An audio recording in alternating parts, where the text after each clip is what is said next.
amor de Deus, prova todo sábado, que desgraceira que foi aquilo. Mas beleza, tempos passados, agora estamos ralando muito mais. Flávia chegou também, tá dando um olá aí. Então nós vamos continuar de onde paramos na última live. E lembrando que essa temporada, cada semana eu vou chamar de uma temporada. Beleza. Então se cada semana é uma temporada, nós estamos na 7ª temporada.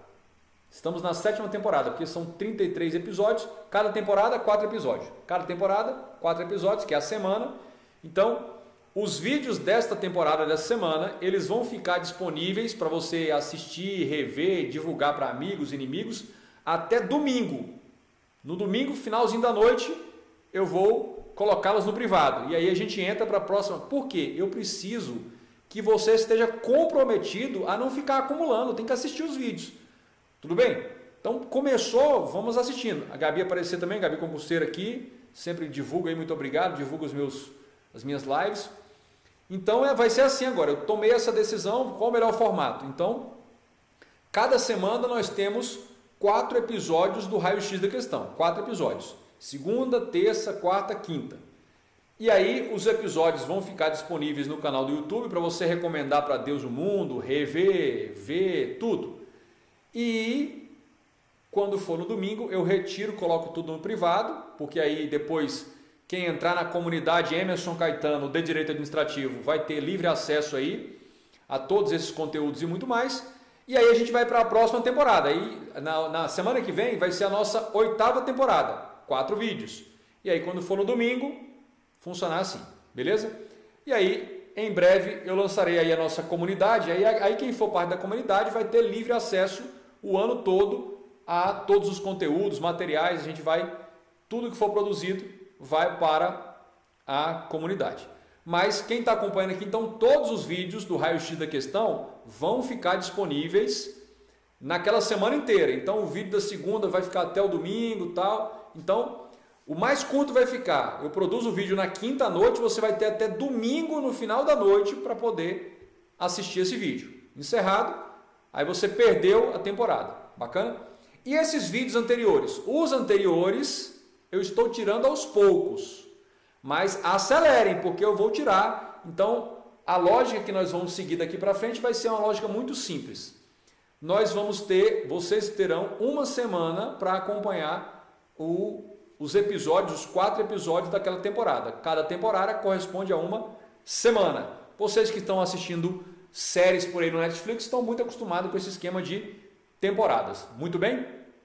Então vai ser neste esquema. E quem não viu os outros, como é que vai fazer? Calma, que a gente logo terá a questão da comunidade Emerson Caetano de Direito Administrativo, para você que vai ficar fera estudando continuamente em Direito Administrativo. Tudo bem? Não é uma coisa que você vai estudar, não é isso. Na minha proposta não é essa. Vamos estudar 21 dias, 7 dias você vai gabaritar. Não. Nós vamos estudar até, quem sabe, gabaritar. Mas a ideia é ficar frequentemente estudando essas pequenas unidades aí, coisa de no máximo 2 horas todos os dias de Direito Administrativo. Porque não existe um concurso, não um concurso que preste, que não cobre Direito Administrativo. E os melhores concursos cobram muito Direito Administrativo. Inclusive, acabou de sair hoje, né, na manhã de hoje, o edital do concurso de agente da Polícia Civil, 1.800 vagas, e vocês viram que cobraram o bendito do Direito Administrativo, deve cobrar aí mais ou menos uns 8 itens, umas 8 questões, de 8 a 9 no máximo, de Direito Administrativo, mas são significativos para você definir a sua aprovação. Dá para gabaritar? Dá, a depender do nível de comprometimento que você tiver e das suas habilidades em Direito Administrativo. Já estouramos 1 minuto, não tem mais conversa. Pronto. Olha, 2 minutos, era 21:05, então não tem mais jeito. Você que está pelo Instagram, você que está pelo Facebook, pegue o link e vá lá para o canal do YouTube, que a gente está indo lá agora. Eu quero saber o seguinte, você que está me acompanhando aí pelo canal do YouTube, o áudio está bacana? Primeira pergunta, o áudio está bacana. Segundo, se o áudio está bacana, a imagem está travando ou não está? E terceiro, a minha imagem aí no canto está por acaso está cobrindo o texto? Se não tiver, a gente avança. Beleza? Se não, e ainda dá tempo de você mandar o link agora para o seu amigo, inimigo, concorrente, aquele preguiçoso infeliz que está assistindo novela de emergente é Netflix, né? Série. Manda ficar aqui, só um pouquinho aqui comigo, depois a gente continua. Vamos lá. Beleza. Tudo 5.5. Excelente, está tudo certo. Então, não vai. Iniciando a nossa live de hoje, é a segunda parte, estamos no episódio número 33, olha lá. Episódio número 33, está aqui. Episódio número 33, está aí. Tá aqui. Episódio número 33 do nosso raio-x da questão, e é uma continuidade ao estudo do rito sumário, que é um dos ritos no processo administrativo disciplinar, segundo a Lei 8.112/90.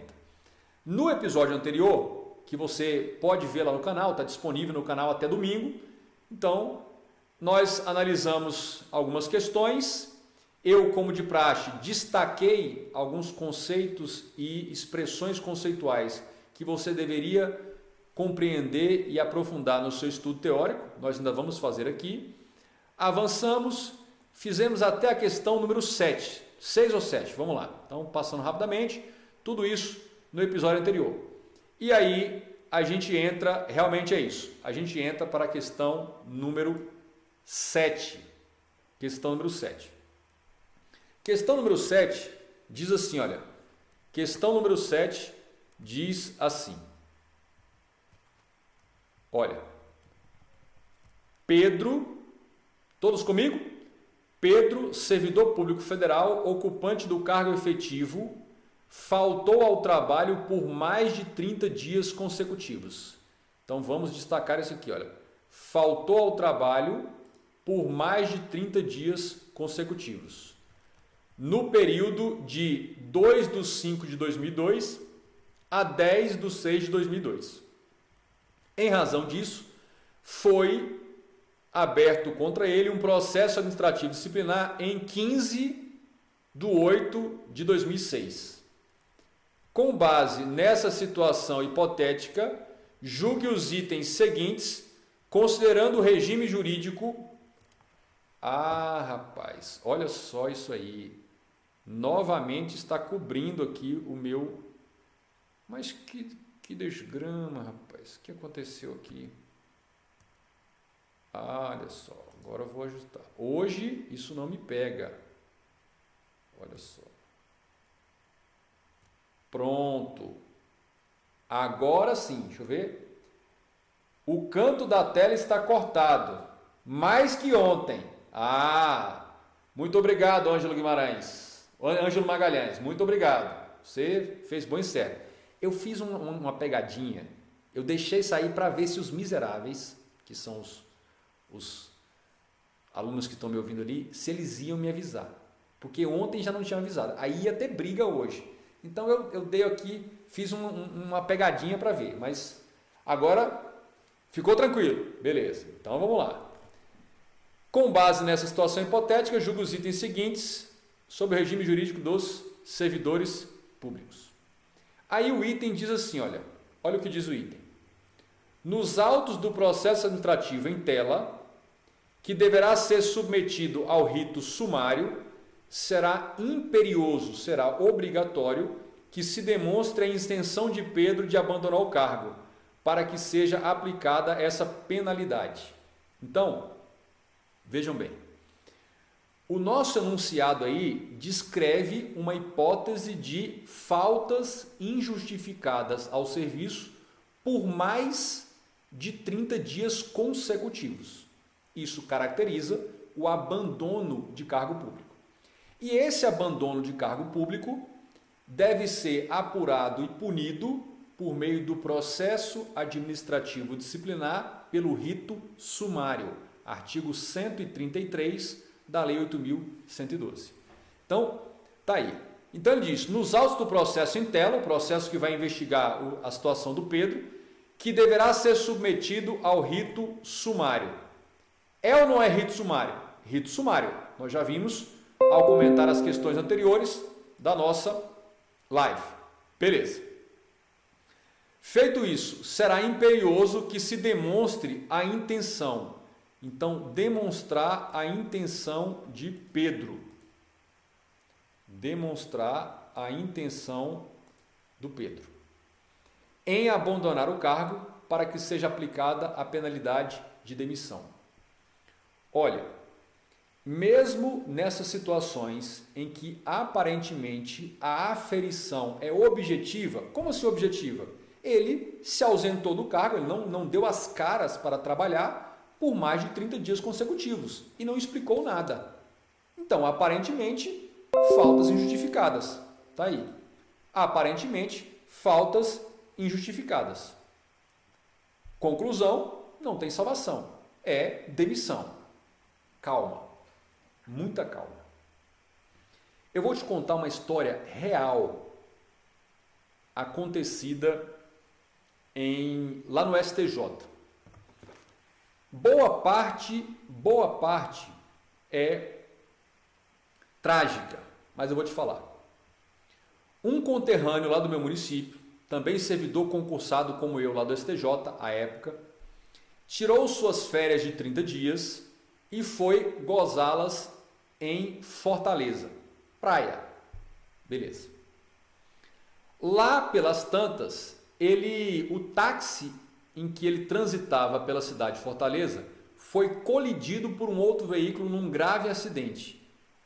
E este servidor, cuja família ficava toda lá para o interior de onde nós viemos, não tinha cônjuge ou companheiro aqui, ele estava sozinho lá, ele foi internado num hospital e ficou mais de 60, quase 90, acho que mais de 90 dias internado. Quando completou os 30 dias de férias que ele deveria regressar ao exercício do cargo, ele não regressou e não falou nada. Não apresentou atestado médico, nenhum parente se manifestou no órgão para ele e começou a contar falta. Uai, fulano sumiu, fulano não veio trabalhar, será que abandonou? E aí passaram-se mais de 30 dias consecutivos. Não há questionamento, ele faltou injustificadamente, porque não apresentou a justificativa, por mais de 30 dias consecutivos. Aparentemente seria o abandono. Ele vai ser demitido? Não, porque ele não teve a intenção, o dolo de abandonar. Óbvio, estava internado, convalescendo, em coma, ele estava em coma no hospital. Isso é caso verídico. Então, ainda que se instaurasse o processo disciplinar contra ele, ao final, quando viessem esses relatórios médicos, esses comprovantes médicos, iria acontecer o quê? Ele não seria demitido por abandono.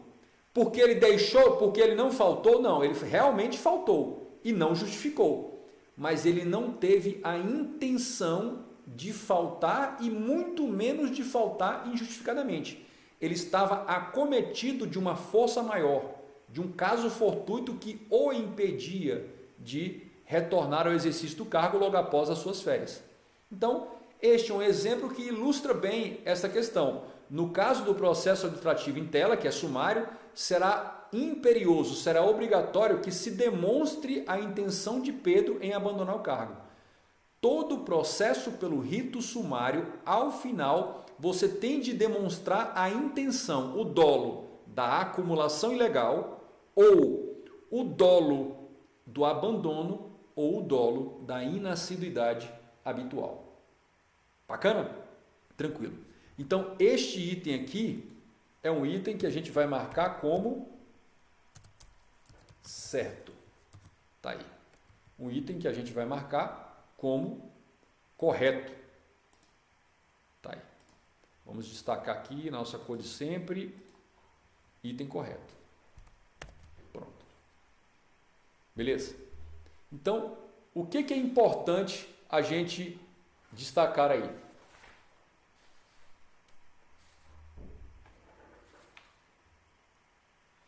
O que é importante?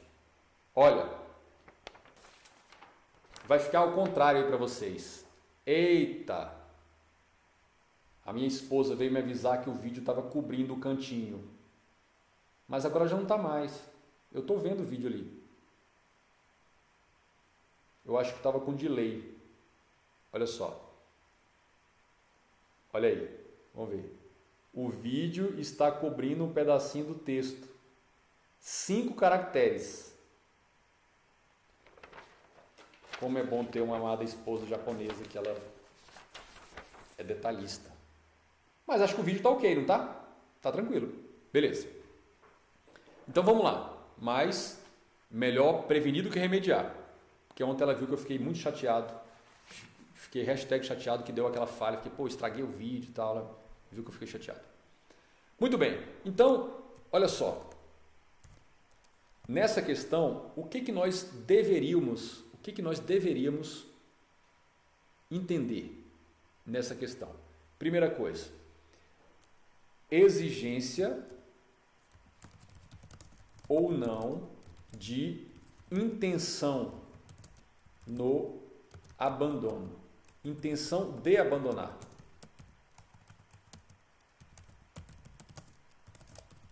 O cargo.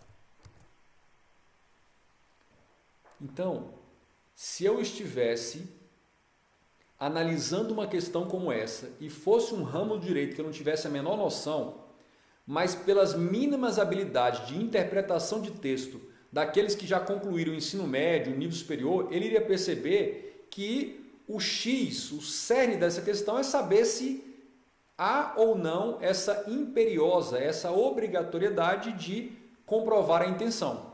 E aí eu iria fazer a pergunta: existe essa exigência para se condenar alguém à perda do cargo no caso de abandono?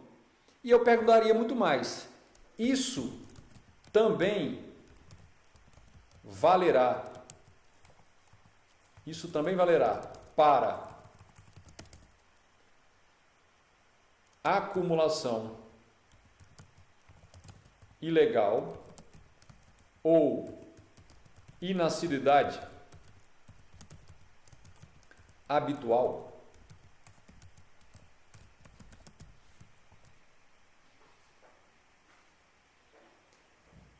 No primeiro momento, esse tipo de análise da questão pode parecer impossível para você. Para mim, isso já é automático. Eu pego uma questão de empresarial, eu pego uma questão de ambiental, de direito orçamentário, de direito notarial, de direito registral, eu leio a questão. Muitas delas eu não sei nem chutar, mas eu consigo extrair da questão, pelas técnicas de interpretação e intelectualização de texto que todos nós dominamos em maior ou menor grau, a não ser que sejamos analfabetos funcionais completos. Se nós nos condicionarmos a isso, a gente vai perceber quais são os conceitos, as expressões teóricas exigidas como cerne para você analisar essa questão. Então, o rito sumário nós já destacamos como algo importante, mas desta questão em particular, emergiu um conceito importante: a necessidade ou não, a exigência ou não de se comprovar a intenção. Intenção pode ser chamado de dolo em prova. Intenção, eu vou colocar aqui para você, intenção / dolo, intenção ou dolo, está aí.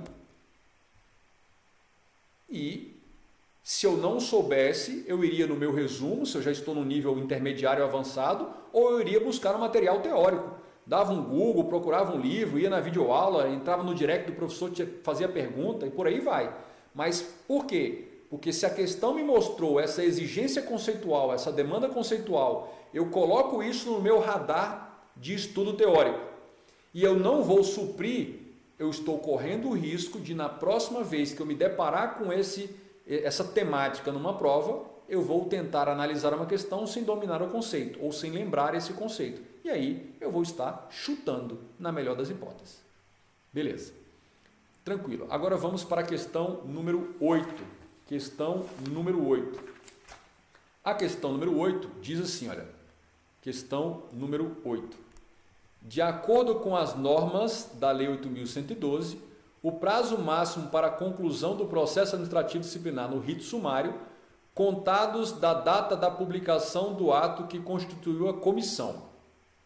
Então, Já no enunciado, o que ele quer? Ele quer o prazo máximo, então ele está querendo prazo máximo para conclusão do processo no rito sumário. Nós já havíamos colocado na live de ontem esses elementos conceituais no nosso radar, para que nós possamos buscar isso aí. A metodologia que eu uso para estudar é muito simples. A gente não pode nem chamar de método, eu tenho vergonha de chamar isso aí. Eu faço o seguinte,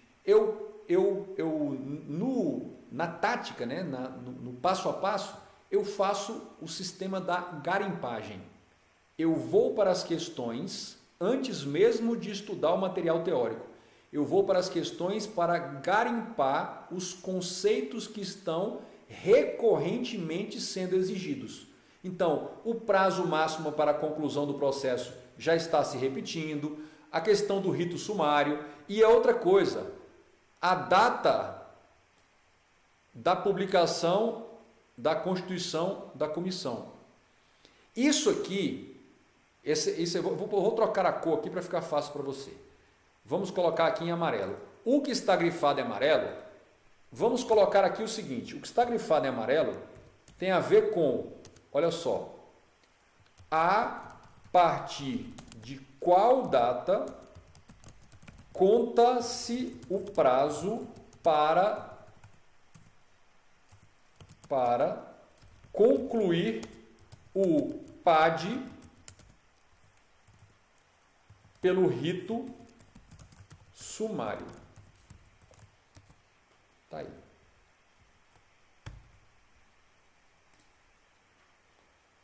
O enunciado dessa questão já nos leva a buscar esta informação teórica. Claro, nos primeiros momentos que você começa a fazer esse olhar das questões, que é o olhar da garimpagem que eu chamo, você vai ter uma certa dificuldade.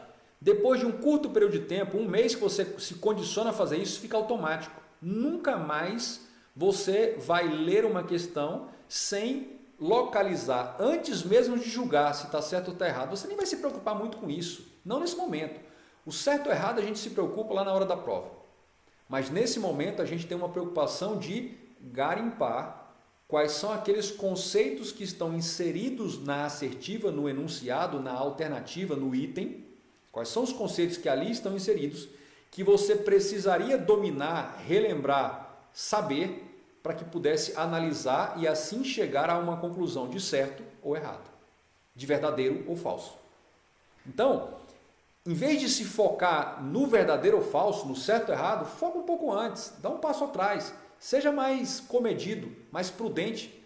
Tenta identificar se mesmo acertando o gabarito, você não está desconhecendo algum elemento conceitual. Por quê? Porque numa próxima questão, numa próxima prova, num próximo concurso, esse elemento conceitual pode ser o cerne do divisor de águas entre acertar e errar uma questão e você não está dominando esse elemento conceitual. Fique tranquilo em relação a isso. Então a gente volta aqui e diz que o prazo, então ele diz, o prazo é de 30 dias com a possibilidade de prorrogação por até 15 dias. Até 15 dias. Na live de ontem, depois eu estava revendo a live, eu falei que prorrogava por mais 30. Não, prorroga por mais 15. Prorroga por mais 15. É bem abreviado, não é por mais 30, é mais 15. Prorroga por mais 15. Não sei, eu acho que eu estava tão empolgado ontem que a língua falou mais do que o cérebro. No processo administrativo disciplinar, pelo rito ordinário, o prazo para a conclusão do PAD é 60, prorrogável uma única vez por igual período. No caso do rito sumário, o prazo normal da conclusão é de 30, prorrogável uma única vez por mais 15, por metade. Ou seja, é abreviado mesmo. Então, os prazos aqui são esses. 30 mais 15. E aqui está o nosso gabarito. Tá aí. Agora, vamos confirmar esse gabarito. 50 dias. Aqui ele fala 50 dias sem a possibilidade de prorrogação. Tem nada a ver com isso. Vamos colocar em vermelho aqui que está errado. Tinta, vermelho. Aqui ele fala 30 dias está ok, sem a possibilidade de prorrogação. Aqui está errado. Aqui está errado. Sem a possibilidade de prorrogação. Aqui está o erro. E a letra D, ele diz 50 dias. Aqui já está errado. Com possibilidade de prorrogação. Aqui está ok. Mas por prazo de até 20 dias. Essa prorrogação aqui está errada. Está aí. Vamos desfazer aqui. Vamos colocar o vermelho, na verdade. Então vejam. O que essa questão nos propõe é que possamos ir ao estudo teórico, ou para a revisão, ou para o primeiro estudo, e identificar 3 conceitos fundamentais. Está engraçado aqui a minha luvinha, né? É para eu usar aqui na meu novo brinquedo. Jazinho eu vou usar. Beleza. Então, o que acontece? A gente exige, esse item exige você saber o que é o rito sumário, qual é o prazo máximo. O prazo máximo é 30, prorrogado uma única vez por mais 15 vai dar 45, o máximo total. E o mais importante, a partir de que data se conta este prazo de 30 prorrogável uma única vez por mais 15 dias. Conta-se da data em que publicar o ato que constituir, que designar a comissão processante. Beleza. Quando se fala em comissão aqui, não custa a gente lembrar o seguinte: quantos membros deverá ter a comissão processante no PAD sumário? Quantos membros? No PAD, pelo rito ordinário, nós já temos vídeo aqui no canal tratando deste PAD ordinário, rito ordinário, são 3 membros. 3 membros, nem mais nem menos. No rito sumário, por ser um procedimento mais simplificado, por não precisar de tantos servidores compondo a comissão, são apenas 2 membros. Prato cheio para a questão de prova. E a gente vai para a questão número 9. Questão número 9 diz: com base na Lei 8.112/90, julgue o item seguinte. E aí, esse item diz: o prazo, mais uma vez o prazo, olha, o prazo, está aqui. Vamos trocar aqui.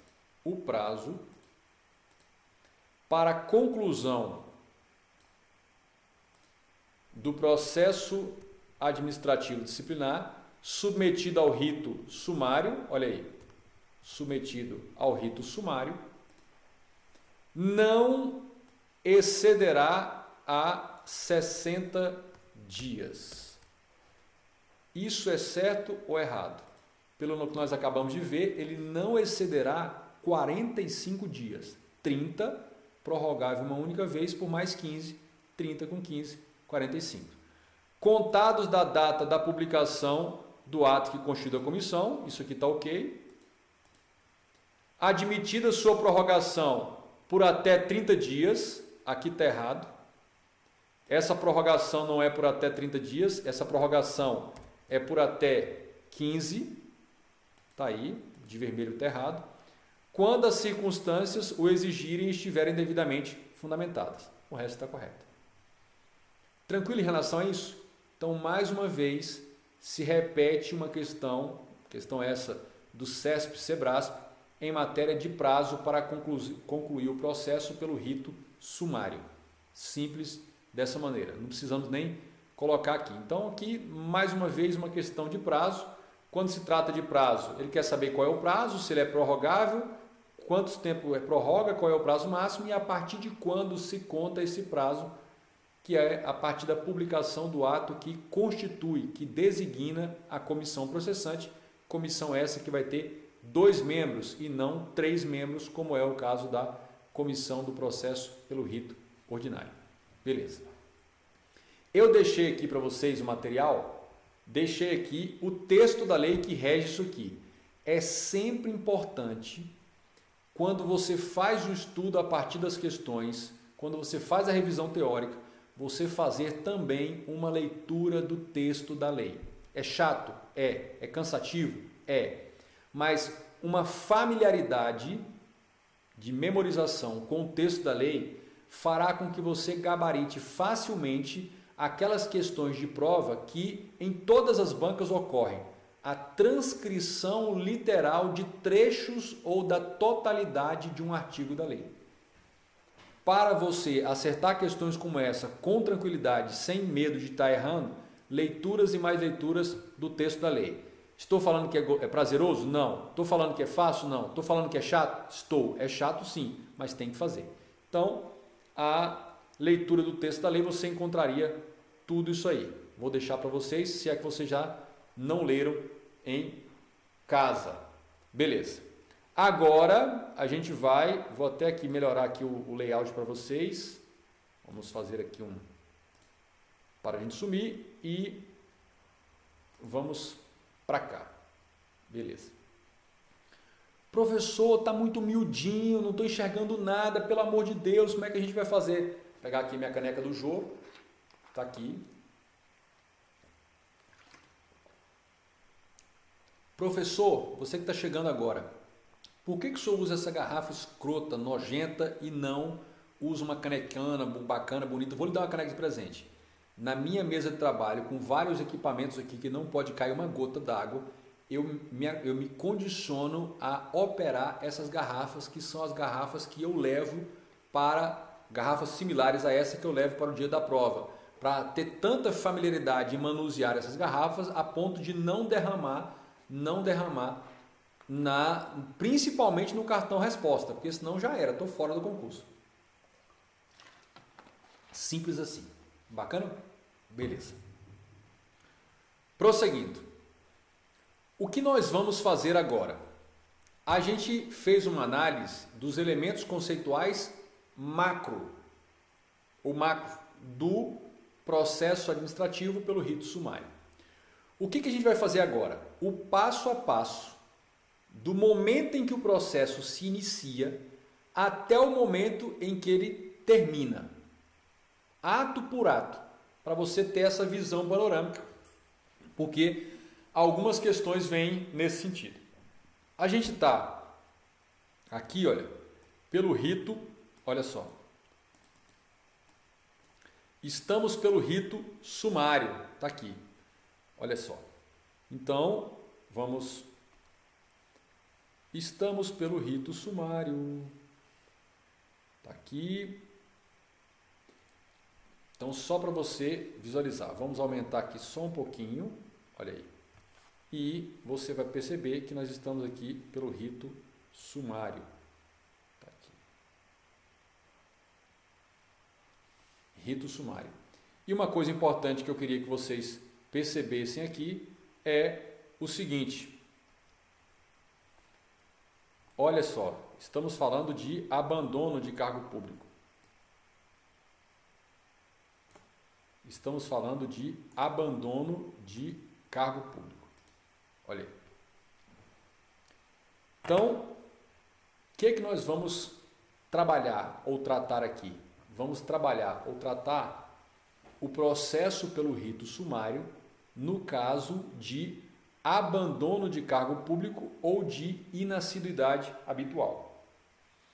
O desfecho e a tramitação no caso de abandono e inassiduidade são um pouco diferentes do que acontece no caso de acumulação ilegal. Então, primeiro, vamos para o padrão clássico, que é o quê? Que é o processo administrativo disciplinar pelo rito sumário, quando a suposta infração disciplinar aferida é abandono de cargo público e inassiduidade habitual.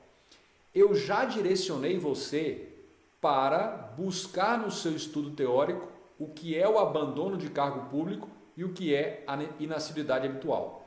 Se você já está no nível mais intermediário, mais avançado, no direito administrativo, pega seu resumo, puxa da sua memória e fala, não, professor, eu não faço resumo, eu guardo tudo na cachola. Então, na sua memória, eu teria vontade de fazer, eu ainda vou fazer isso aqui ainda, vou fazer uma live, colocar todo mundo no Zoom E aí eu aponto um lá e falo, você, me diga aí o que é abandono de cargo público, você que é o avançadão aí. Aí tem que falar, não precisa falar bonito não, basta falar. Para a gente botar uma pressão nisso aí. Então, façam essa revisão teórica. Eu sei que está miudinho para vocês, vamos ampliar. Então, a gente vai começar aqui, olha. A gente vai começar aqui. Então, começando aqui, olha. Vamos começar bem aqui, ó. Pronto. E aí, eu vou fazer uma ampliação. Olha lá, estou só ampliando. Ampliação para a gente começar bem aqui. Beleza. Qual é o pontapé inicial de um processo administrativo disciplinar destinado a apurar, a investigar o cometimento de abandono de cargo público ou de inassiduidade habitual? A gente já sabe que o rito é o passo a passo. O processo, ele vai, é uma sequência de atos, o processo é uma sequência de atos que vai investigar, apurar e ao final absolver ou condenar. Isso tanto no rito sumário como ordinário. O que muda de um rito sumário para um rito ordinário dentro do mesmo processo? É o passo a passo. A sequência de atos muda um pouco quando o rito é sumário, é abreviado em relação ao ordinário. Então, a primeira coisa que você tem que pensar é o seguinte: de alguma forma, a autoridade competente, competência é sempre fixada por lei, a autoridade legalmente competente, ela tem de tomar ciência para depois tomar a providência.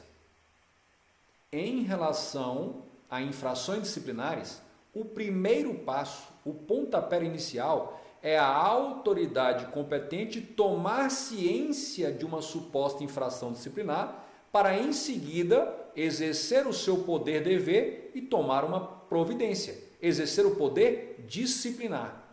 Lembrem, sempre que estamos falando em processo administrativo disciplinar, processo pelo rito sumário, rito ordinário, estamos falando do exercício do poder disciplinar e, instrumentalmente, em alguns casos, o poder hierárquico. Quando é em relação ao servidor, tem o poder hierárquico também, que é o poder de punir. Então, a primeira pergunta que se faz é como? Como? Vamos colocar o seguinte, vamos colocar aqui um como. Como a autoridade competente toma ciência de suposta infração disciplinar sujeita ao rito sumário? E aí nós temos aqui, olha, nós temos, vamos destacar aqui, olha, nós temos recebimento de, então vai ter o recebimento de alguma coisa, recebimento de representação, recebimento de denúncia e o recebimento de notícia de irregularidade.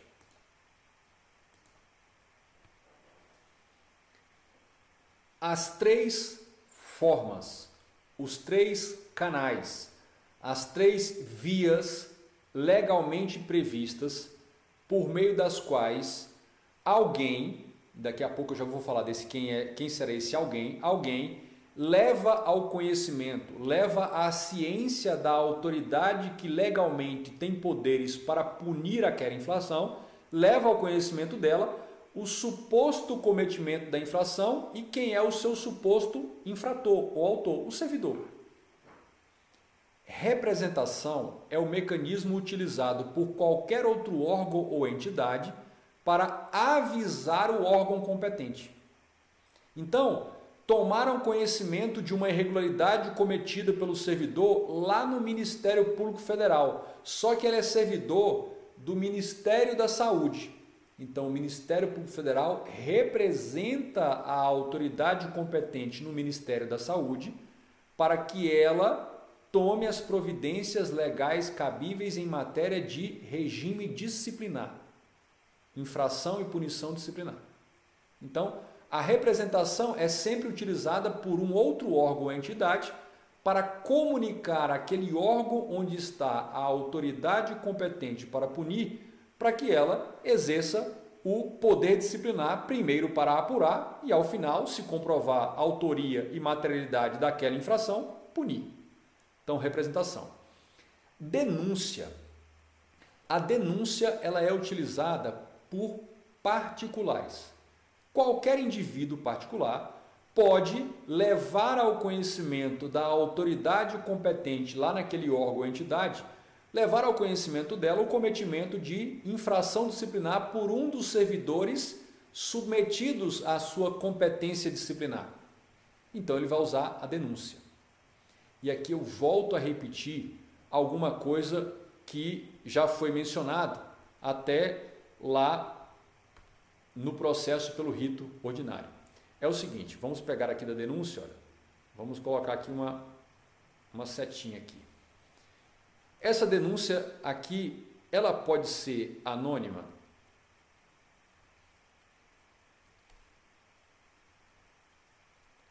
Eu disse que a minha letra não iria melhorar com a caneta e a mesa digitalizadora.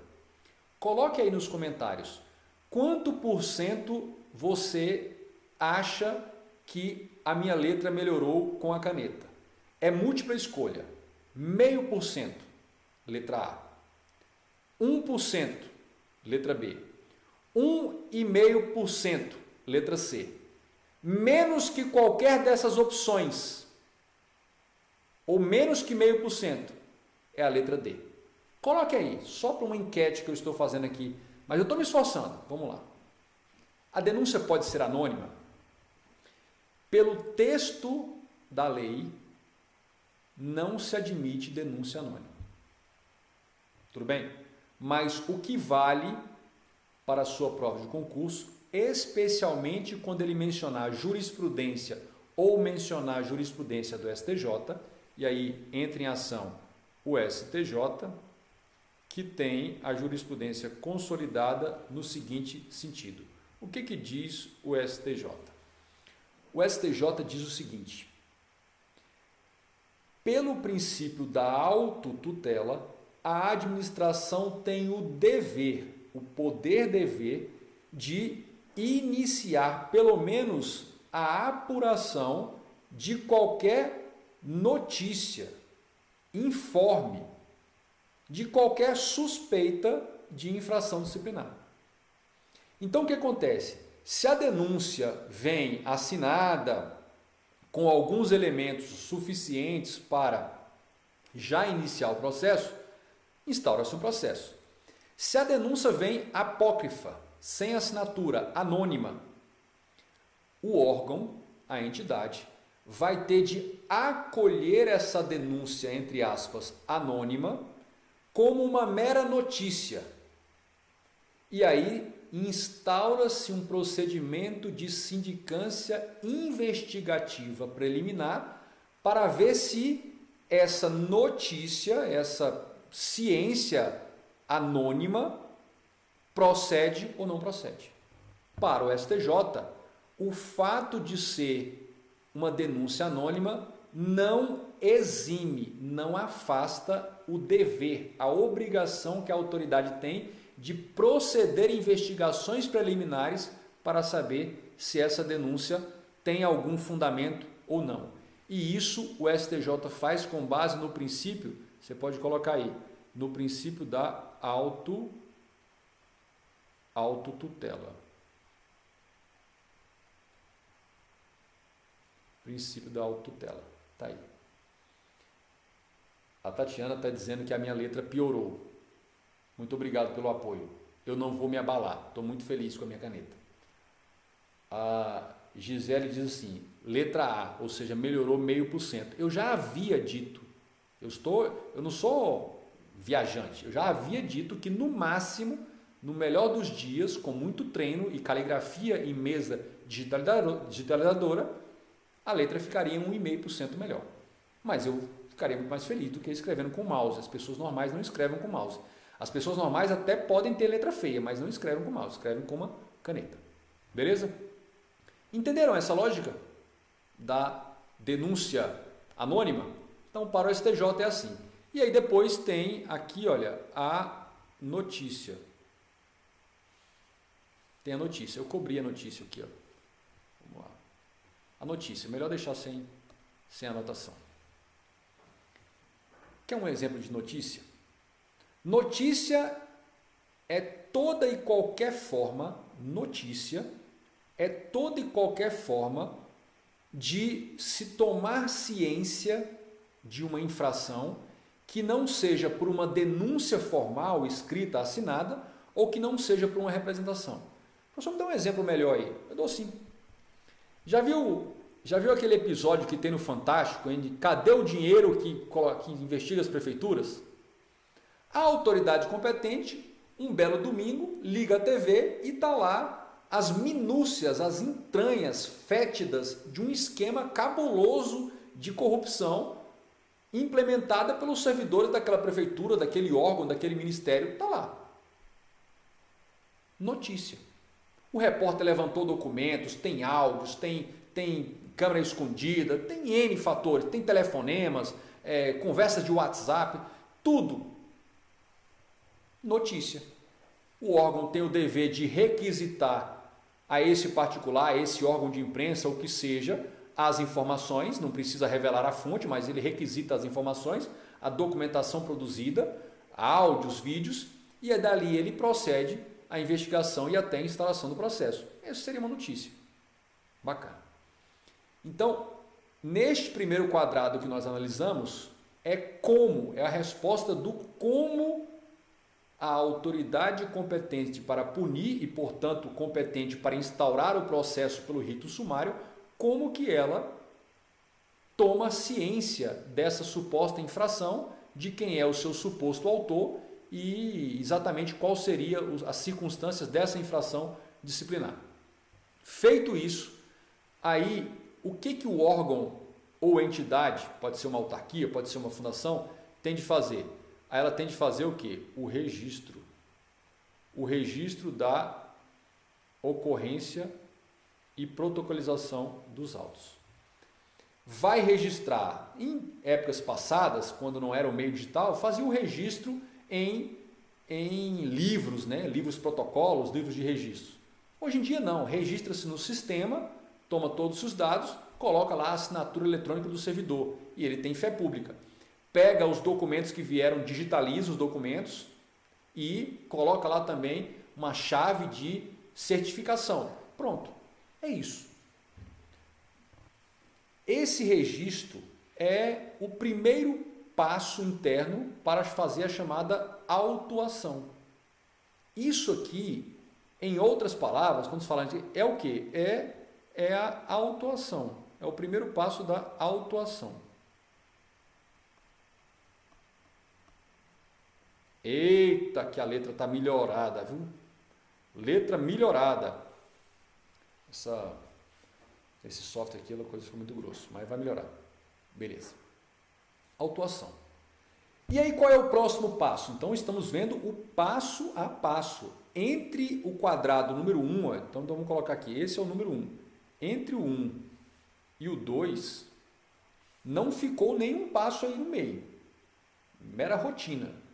Então, fala, professor, mas entre o quadrado 1 e o quadrado 2 tem um passo sim. Alguém pegou isso aqui, colocou debaixo do braço, imagine, colocou e foi caminhando até o setor de registro.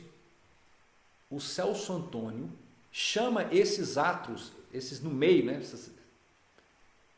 Esse mero acontecer, ele chama de atos materiais, ou também fatos administrativos. Por quê? Porque não tem externalização de vontade administrativa decisória. É um mero levar. O office boy, o estagiário, levou de um lugar para outro para fazer o registro.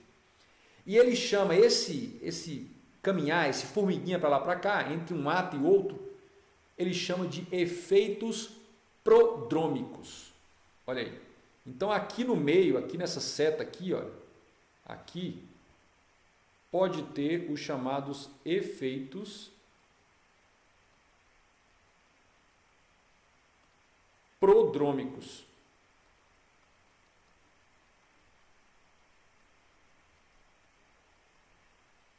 Eita, que essa letra melhorou demais. Jesus amado. Professor, porque o ato aqui, olha, o ato aqui é o recebimento, olha, o ato é recebimento. Me diga um efeito prodrômico do recebimento da representação. Recebeu, deu o recebido, pegou isso aí e levou até o escaninho do servidor, da sala do servidor, um arquivozinho lá, uma bandejinha, em que ele vai pegar isso aí e fazer o registro da ocorrência e lançar protocolo.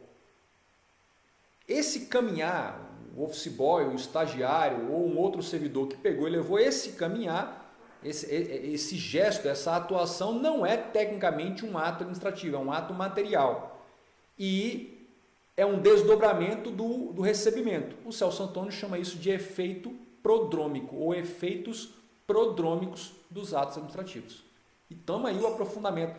Em rito sumário de 8.112, quem é professor administrativo, e não só de 8.112, explica uma profunda teoria do mestre Celso Antônio Bandeira de Melo. Então, se a gente colocar uma lupa aí nessa setinha entre o quadradinho 1 e o quadradinho 2, se botar uma lupa, um microscópio eletrônico, alguma coisa assim, a gente vai enxergar uma série de atos materiais que configuram o chamado efeito prodrômico ou efeitos prodrômicos do recebimento da denúncia, da representação ou da notícia. Gostaram aí? Quem gostou coloca opa, quem não entendeu fala pelo amor de Deus e vamos seguir o barco. Próxima setinha, terceira caixinha aqui, ó, vamos colocar a nossa terceira caixinha aqui. Despacho da autoridade para análise em admissibilidade. Então, a autoridade competente para receber essa denúncia, representação, ela dá um despacho de admissibilidade. Despacho em admissibilidade. É o despacho que analisou após a análise da admissibilidade. Gente, a admissibilidade, ela verifica dois requisitos.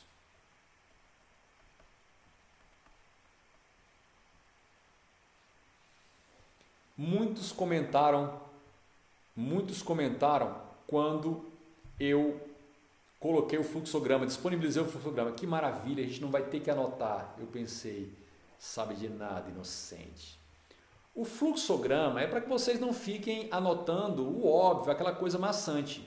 Mas esses apontamentos, isso é que faz você memorizar, aquela atenção, aquela coisa de que foi manufaturada do seu jeito. Eu estou fazendo aqui com essa letra linda, mas você pode fazer uma florzinha, desenhar, aquelas canetas de ponta de colorir, coisa show mesmo. Então, são dois requisitos. Primeiro requisito, vamos chamar de letra A. Primeiro requisito que se analisa na admissibilidade, que são os indícios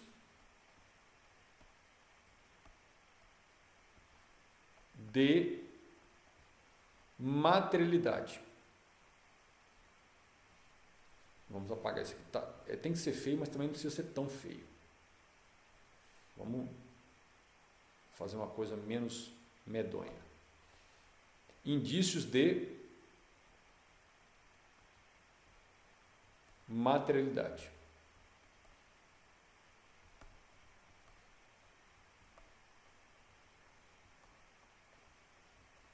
Eita maravilha!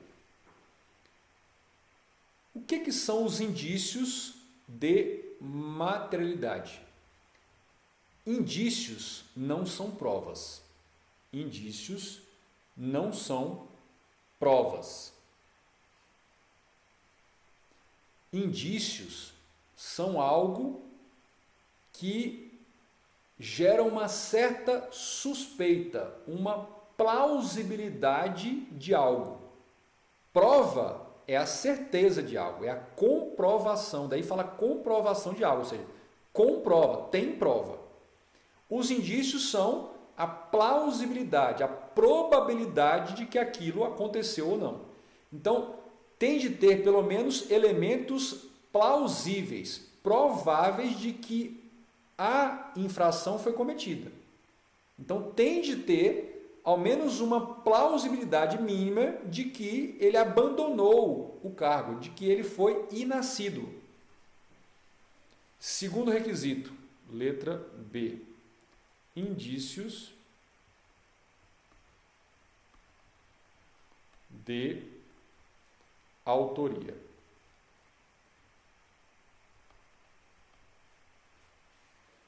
Indícios de autoria. Eu tô igual aquele cara, sabe aquele camarada desafinado para cantar, não sabe cantar nada, aquele que ninguém aguenta ouvir? Parece que é ele, ele fala assim, eu vou vencer no canto por dedicação. Aí ele mais quer cantar. Eu sou aquele da letra horrorosa, medonha, que deveria ser proibido pela Constituição Federal e pela Carta Magna dos Direitos Humanos de escrever. Mas ele ensina, eu vou vencer na escrita, na letra bonita, por dedicação. Esse sou eu. Mas sou feliz. Então, gente, neste momento, a autoridade competente vai avaliar tudo aquilo que veio junto com a representação, ou junto com a denúncia, ou com a notícia, e vai avaliar se tem os elementos suficientes, os indícios suficientes de uma plausibilidade, uma probabilidade de que ocorreu, de que foi cometida a infração disciplinar e de que o suposto servidor acusado teria sido o autor dessa materialidade. Então, é isso que a gente avalia aí. E aí, avançamos um pouco mais para cá. Olha só.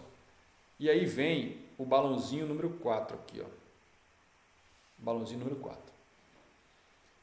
E aí, ou seja, desse despacho, o resultado disso aí vai ser o parecer em admissibilidade. E esse parecer vai responder a uma pergunta. Esse parecer vai responder a uma pergunta. Pergunta muito importante. Vamos destacar. Há ou não há indícios, não é prova, indícios de materialidade e autoria. Bacana? Há esses indícios? Porque a prova cabal de autoria e materialidade, ela vai ser resultado da instrução sumária. Resultado ao final do processo. Se ao final do processo, mediante instrução sumária, ocorrer a comprovação, tem prova da autoria e materialidade, ele vai ser punido. Se ao final não se chegou à prova, ou seja, sem prova de autoria e materialidade, ele vai ser absolvido. Simples assim. Então, está aqui. Se a resposta é não tem os indícios, o parecer vai ter uma proposta de arquivamento. A sugestão é, pega essa representação, pega essa denúncia, pega essas notícias e arquiva. Deixa o servidor seguir a vida dele, deixa o homem trabalhar. Beleza. E aí, e se a resposta for sim? A representação, a denúncia ou a notícia reúne os indícios mínimos necessários de autoria e de materialidade. Aí o parecer vai ser uma proposta de instauração de PAD pelo rito sumário. Propõe a instauração. Então, segue. Se a resposta foi não e a proposta foi de arquivamento, a gente vai para o passo número 5. Então, esta proposta aqui, ó, essa aqui e essa aqui, estão integrados a isso aqui, ou seja, é o conteúdo do parecer. É o conteúdo do parecer. Agora, se a proposta foi uma proposta de arquivamento, porque não há os indícios de autoria e materialidade, aí vai ter um despacho decisório da autoridade competente, despacho esse de arquivamento, determinando o arquivamento de tudo. Encerra o caso, não é abafa o caso, é encerra, não tem nada, foi alarme falso contra esse servidor.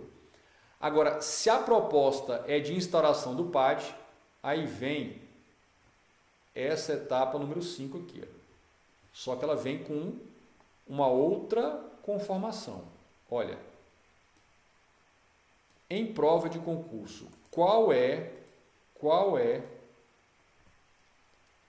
o ato, o instrumento jurídico administrativo para se instaurar o processo administrativo pelo rito sumário? Portaria.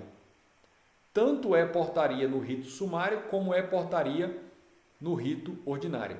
E essa portaria, ela vai designar a comissão com 2 membros.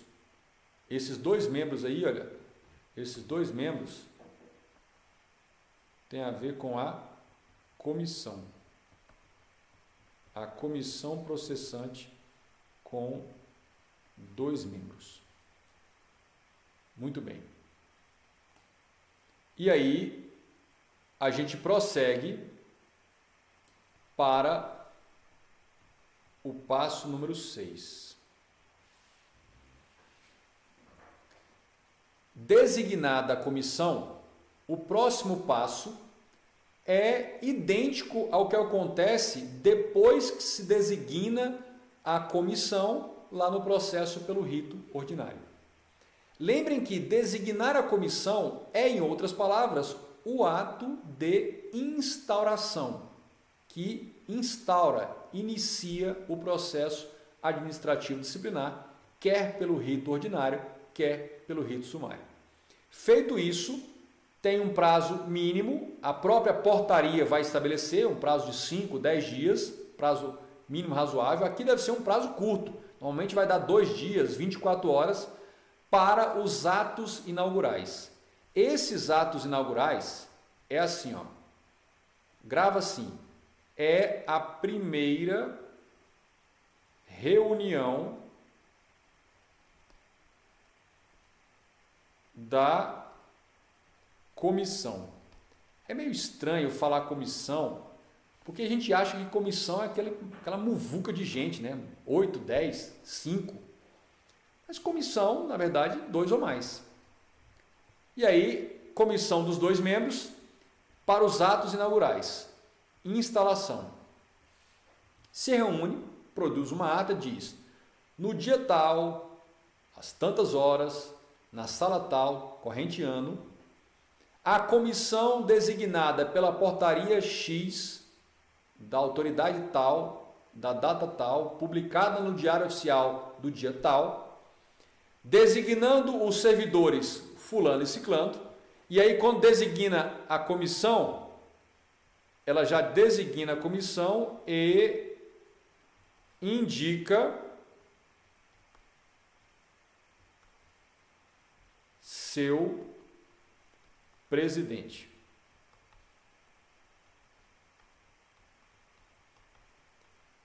Quem chefia os trabalhos da comissão processante é o presidente. A autoridade máxima competente para punir é quem tem poderes para baixar a portaria designando a comissão. Essa comissão terá 2 membros e um desses 2 membros será o presidente. Lembrando que aí vale os requisitos do rito ordinário. O presidente tem de ter a mesma hierarquia ou hierarquia superior aos servidores investigados, ou ele deve ter a mesma escolaridade ou escolaridade superior ao servidor acusado. E aí, faz-se a instalação, produz-se um documento de comunicação. Então, vai ter uma ata, dizendo que se instalou ali a primeira reunião da comissão, e vai ter um ato que é uma espécie de memorando, comunicando à autoridade competente que designou e instaurou o processo, designou comissão e instaurou o processo, comunicando a ela que se iniciou os trabalhos, que foi feito a instalação. E aí a comissão vai designar o secretário. O secretário pode ser o segundo membro, o outro, ele vai secretariar os trabalhos, ou pode-se designar um terceiro servidor para ser o secretário dos trabalhos da comissão. Esse terceiro servidor, em nenhuma hipótese, será membro. Membros só são os 2. O secretário vai auxiliar nos trabalhos ali de secretariar os atos. E vai estudar os autos, estudar a documentação que já tem até então. Feito isso, como a coisa é sumária, não tem muita dilação probatória, não que não possa ter, mas não tem muita dilação probatória, vem a indiciação.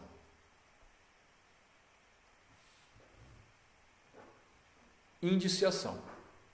Agora, vamos voltar aqui e depois da indiciação, claro, só vai ocorrer a indiciação se houve o parecer de admissibilidade com as provas. Por quê? Porque no caso de infração disciplinar por abandono, por inassiduidade habitual ou acumulação ilegal de cargos públicos, as provas dos fatos são muito fáceis de produzir. O sujeito não apareceu para trabalhar. O sujeito está nomeado para o cargo A ou o cargo B. E eles são inacumuláveis. Então, feita a indiciação, que é a imputação objetiva de qual infração ele cometeu, as circunstâncias que justificam isso e as possíveis consequências. Aí é feita a citação. Vai ser feita a citação. Citação para apresentar defesa escrita. Citação para apresentar a defesa escrita. Beleza. Qual é o prazo? Prazo para apresentar defesa escrita. 5 dias. Você vai buscar na lei. Bom, acontece que o servidor que está sendo investigado pode ser rebelde e falar: não apresentou nada, cruzou os braços, não apresentou defesa escrita. Olha só, não há os efeitos da revelia.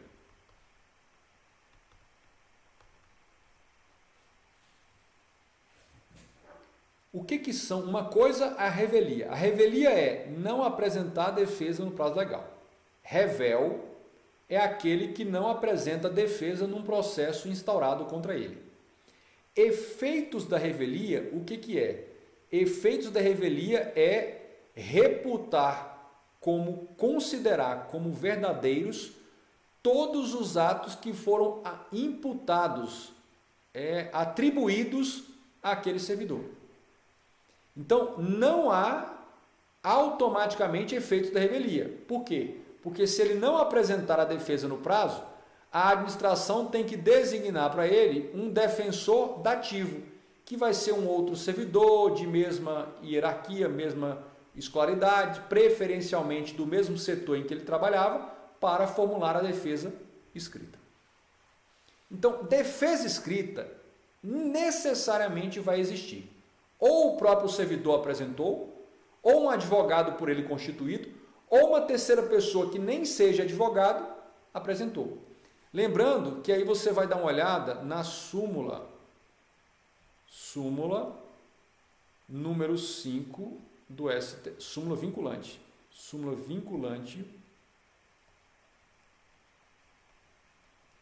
número 5 do STF. Essa súmula diz que não é obrigatória a defesa técnica por advogado em processo administrativo disciplinar. Então, quem é que pode fazer a defesa? Um advogado, que é facultativo, não é obrigatório, ou o próprio servidor pode se defender, ou uma terceira pessoa que nem advogado é, mas que recebeu poderes do servidor para fazer a defesa em nome dele. Ou então, se o servidor não apresentou advogado, não apresentou um terceiro representante e ele mesmo não apresentou defesa escrita, aí vai ser designado um defensor dativo. Fato é, nunca o processo administrativo, seja ele sumário, seja ele ordinário, nunca ficará sem defesa escrita. No mínimo, o defensor dativo fará a defesa escrita. E aí, ao final tem um relatório. Esse relatório, ele é conclusivo e opinativo.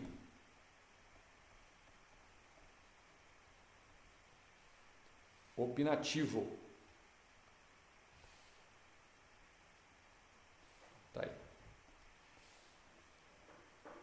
O que significa conclusivo? Ao final desse relatório, ele vai concluir se, na opinião da comissão, houve ou não houve o cometimento da infração disciplinar com base nas provas que estão nos autos. Isso é ser conclusivo. E, sendo conclusivo, ele é opinativo. Se concluir pela inexistência de provas ou do cometimento da infração, vai opinar pela absolvição e arquivamento. Se concluir pela existência de provas do cometimento da infração disciplinar, vai opinar pela punição e vai sugerir uma punição, qual seja a punição. E aí a gente prossegue para essa situação aqui. O despacho da autoridade para análise em julgamento. Vai ter o despacho dela julgando. E aí a gente volta para cá. Isso aí vai ter o quê? Um parecer da assessoria jurídica, lá, assessoria técnica, na análise das formalidades para a autoridade instauradora. O que é isso? É um parecer prévio à decisão de julgamento, em que vai analisar tudo o que foi feito ao longo do processo para verificar o cumprimento das formalidades necessárias e verificar se o processo está saneado. É o saneamento aqui, olha. Aqui é o saneamento.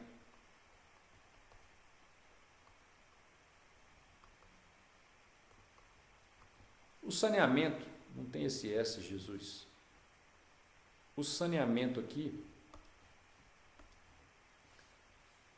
é uma verificação e conclusão pelo cumprimento de todas as formalidades deste processo administrativo pelo rito sumário. E aí depois vem a proposta da comissão, se insere na competência da autoridade instauradora ou não. O que é isso? Pode ser que ao final desse processo constate o cometimento de uma outra infração disciplinar que não aquela que se investigava, mas que essa infração disciplinar está na competência de uma outra autoridade, porque a depender do nível, se é advertência, é uma autoridade, se é suspensão até 30 dias, outra autoridade, se é acima de 30, é a mesma autoridade que vai demitir. Então ele vai saber se pela infração apurada, a autoridade competente é aquela ou não. E aí vai para o seguinte passo. Então ele vai verificar o quê? Isso a comissão está finalizando ali no seu relatório.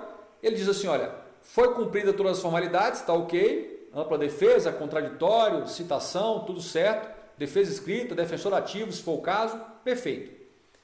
E aí agora finalizando o relatório, fazendo o saneamento do processo, eu vejo que sim, está dentro da competência daquela autoridade que realmente instaurou o processo. Aí vai para o julgamento de mérito pela autoridade instauradora. Mas se não, ao final constatou que a infração não está dentro da competência da autoridade que instaurou o processo. Aí ele vai remeter ao julgamento para a autoridade julgadora acima, de hierarquia acima. Por quê? Se já está na autoridade acima, quem pode o mais, pode o menos, pode punir por avocação. Se está abaixo, se a autoridade que determinou a apuração era uma autoridade para aplicar advertência, mas o caso era de demissão, ela vai mandar para a autoridade acima, não vai começar o processo de novo. Seja de uma forma ou de outra, vai chegar o momento do julgamento. Olha aí. E aí, seja qual for o resultado do julgamento, vai ter de enviar uma cópia lá para o chefe do servidor que estava sendo investigado. Absolvendo ou condenando, vai mandar para ele. Então está aqui, ó. Manda lá para a unidade de lotação. Vai saber qual foi o desfecho desse servidor. Lá na lotação dele já sabiam que ele estava sendo processado, mas ao final vai ser comunicada à seção dele se ele foi absolvido, condenado, qual foi a condenação. Quais são as possibilidades? A melhor solução para o servidor é a absolução. E a gente viu nas questões que uma das causas de absolvição pode ser o fato dele não ter tido intenção. Então, uma das justificativas seria, por exemplo, por falta de intenção ou dolo. Essa seria uma. A outra, falta de materialidade. Supostamente houve a infração, mas não ocorreu. Pode ser falta de autoria. Não foi aquele servidor que está sendo processado que cometeu o fato. Agora, se não tiver absolvição, tem a responsabilização, que é a condenação aqui. Ó. Aqui é a condenação. Condenação. Está aqui. É a responsabilização. E aí vai ter a responsabilização e uma portaria de punição, de apenação. Gravem. A portaria instaura e uma portaria instaura o processo e uma portaria aplica a sanção, a punição. Então, instaurar e punir são por portarias. E a gente avança que, havendo a condenação com a responsabilização, pode ter recurso. E aí fiquem atentos. O prazo para recorrer é o mesmo no sumário e no ordinário. Os demais prazos no processo sumário são reduzidos. Quer ver um exemplo? Depois que conclui tudo e a autoridade recebe para julgamento. No ordinário, o prazo para julgar é de 20 dias. Concluiu todo com relatório, recebeu os autos para julgar. No rito ordinário, é o artigo 168 da Lei 8.112. Tem 20 dias para julgar. Aqui no rito sumário, o prazo para julgamento é um prazo de 5 dias para julgamento. Então, agora, em matéria de prazo, para recurso é o mesmo, 30 dias. Prazo esse improrrogável. Se não recorrer, deixar passar em branco o prazo aí para recorrer. Se não recorrer, vai para o arquivo. O processo vai para o arquivo e, se ele foi condenado, o processo vai para o arquivo e o servidor vai para a rua. Vai para a salinha de estudos de um novo concurso. Se ele foi absolvido, ele continua normalmente no cargo e o processo vai para o arquivo.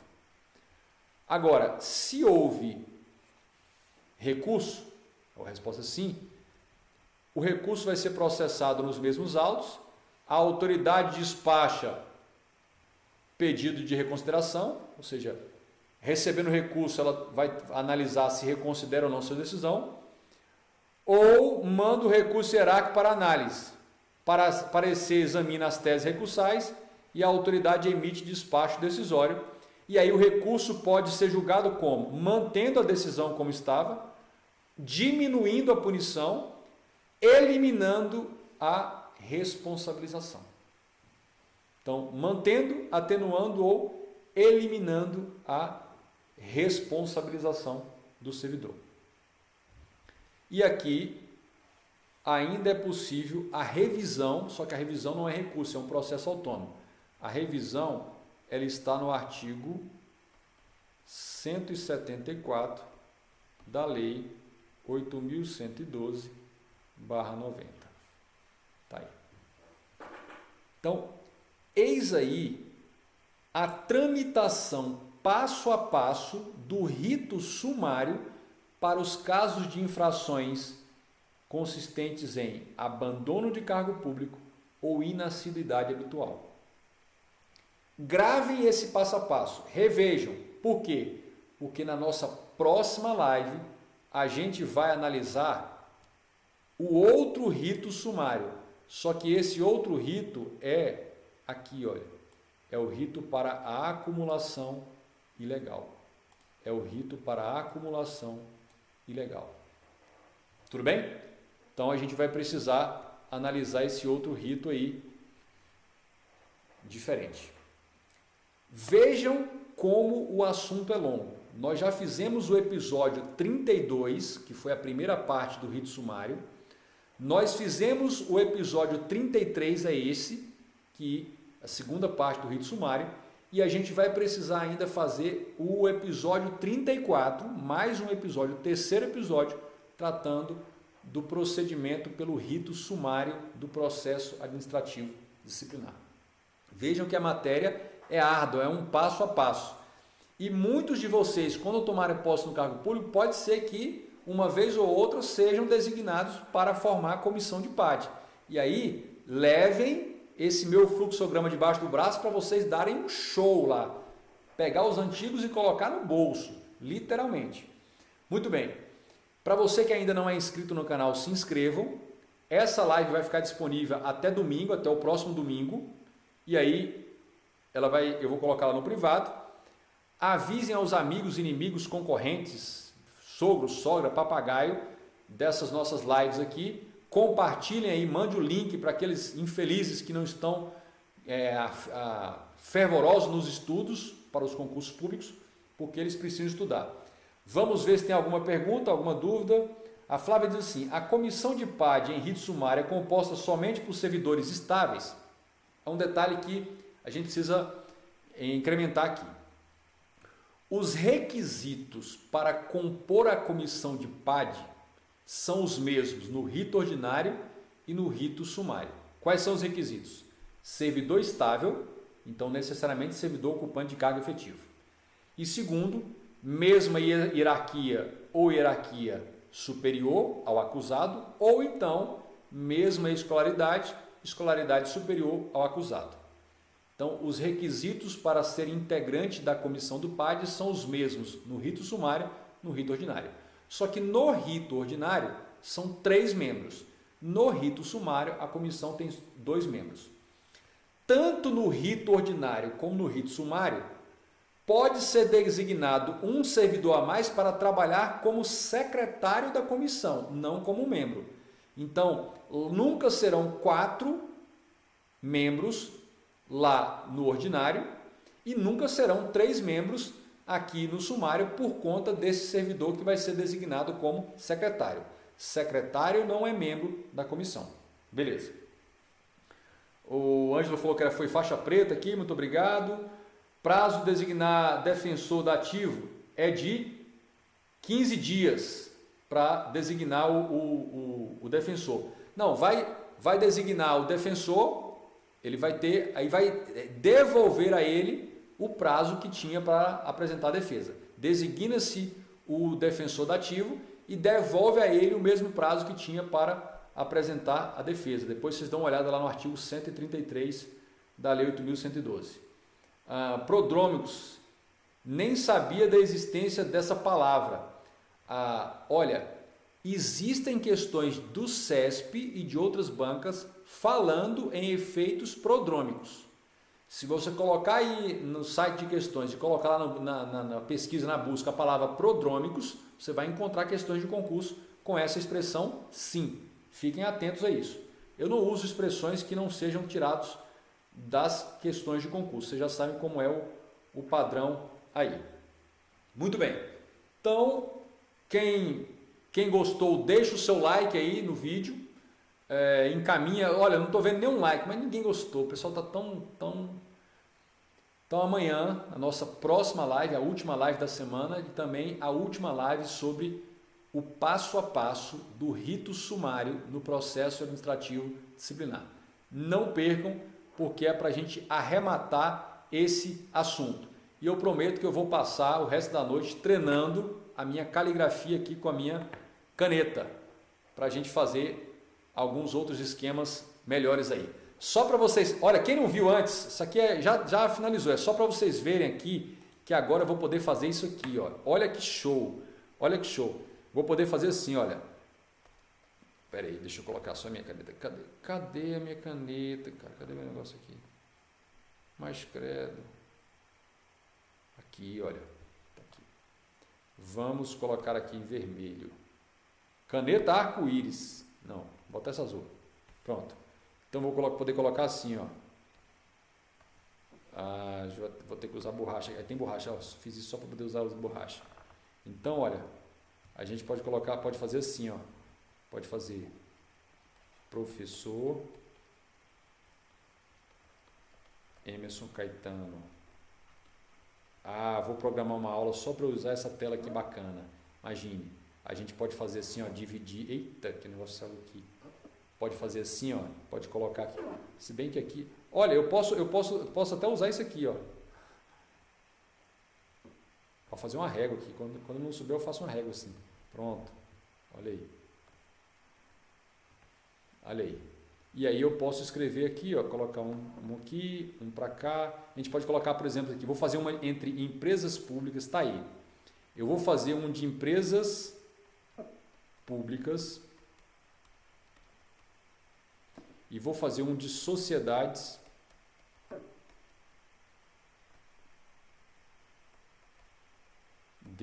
Eu sei porque a minha mão não está deslizando. Eu estou sem... Tem uma luvinha, tem essa frescura aqui, olha. Olha. Essa luvinha aqui é justamente para poder deslizar aqui na mesa. Por isso que não tá indo bacana aqui. Agora sim, agora vai. Sociedade de Economia Mista.